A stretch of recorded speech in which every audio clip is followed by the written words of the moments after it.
Oh, morning. I thought it would be fun for the next couple of weeks or so to get on here one time a week or something and read to you an excerpt from either the Bible or one of my books, just to help us to read together and maybe encourage you in whatever it is that you might be going through.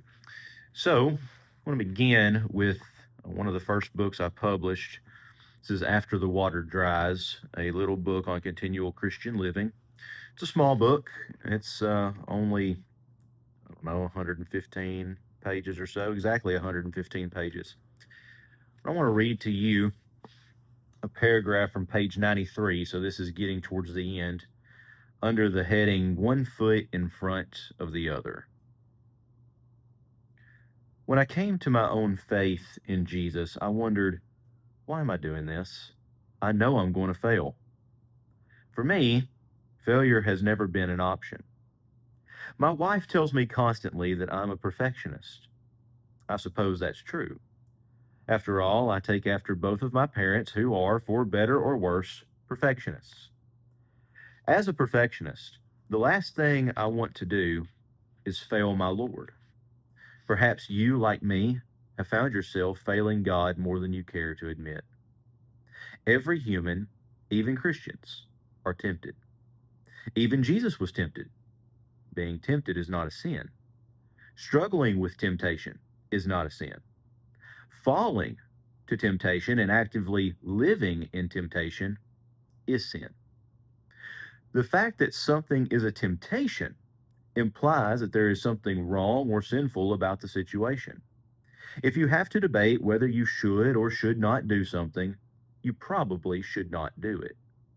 Knowing you should not do something and not doing it are two very different things. Is it wrong to be tempted? If not, at what point does temptation become a sin? In short, it is not wrong to be tempted or to desire temptation. Just look at Jesus. In Matthew 4 1 through 11, Jesus goes to the wilderness to fast for 40 days. Fasting is when someone does not eat food in an attempt to humble oneself before God. This is usually a time of intense prayer and meditation. Jesus uses his time in fasting to grow closer to the Father before he begins his earthly ministry.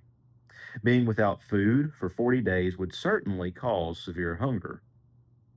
At the end of 40 days, Jesus must have been physically weak and incredibly hungry. Knowing this, Satan asked Jesus to turn a stone into a piece of bread.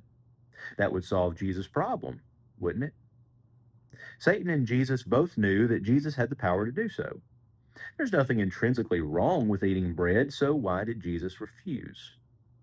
What was the temptation? If Jesus had obeyed Satan, then Jesus would have submitted to Satan's will rather than to God's will. Instead, Jesus feeds on the words of God, Matthew 4 4. This theme carries throughout the remainder of Jesus' temptations. This encounter with Satan in Matthew 4 1 through 11 is one of many reasons that the author of Hebrews could say, Since then we have a great high priest who has passed through the heavens, Jesus the Son of God. Let us hold fast to our confession.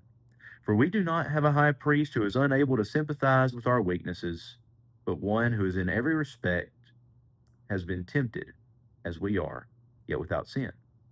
Let us then, with confidence, draw near to the throne of grace, that we may receive mercy and find grace to help in time of need. Hebrews 4:14 through 16. I hope you enjoyed that reading. I'm looking forward to bringing you a few others, not only from my works, but maybe from other works and from the Bible itself. Hope you have a blessed day.